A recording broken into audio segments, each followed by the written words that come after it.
The New York Times runs a daily report of coronavirus in the United States, and right now only a few states and the District of Columbia have a declining number of cases.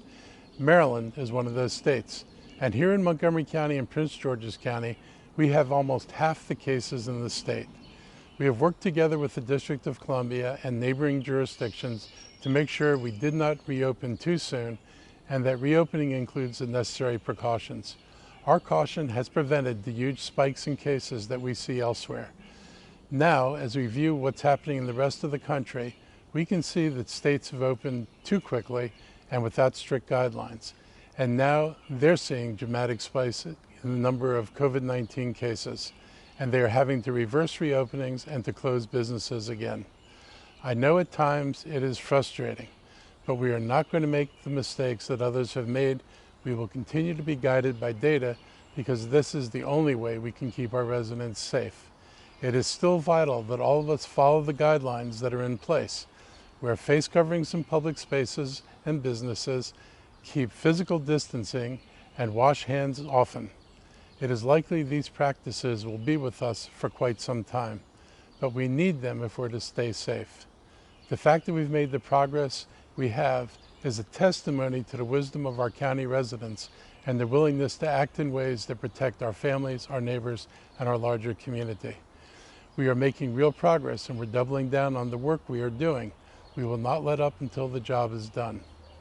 In addition to businesses and restaurants reopening with limitations, this week Montgomery Parks started reopening playgrounds and sports facilities, and our libraries will be providing limited service soon, and our county pools will also reopen soon.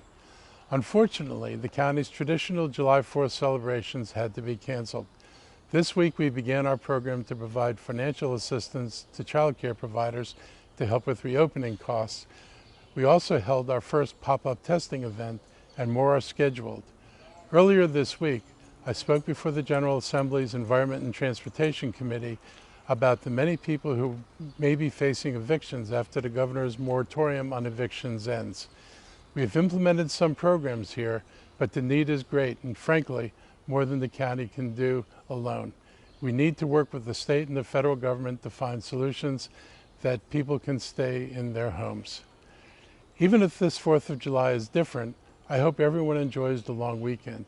If you're headed out to the beach, keep our guidelines in mind and please continue to follow the guidelines. Even if others are not, do all you can to protect yourselves and your families. Avoid crowded and enclosed spaces and people without face coverings. Finally, remember, fireworks are dangerous and illegal in our county.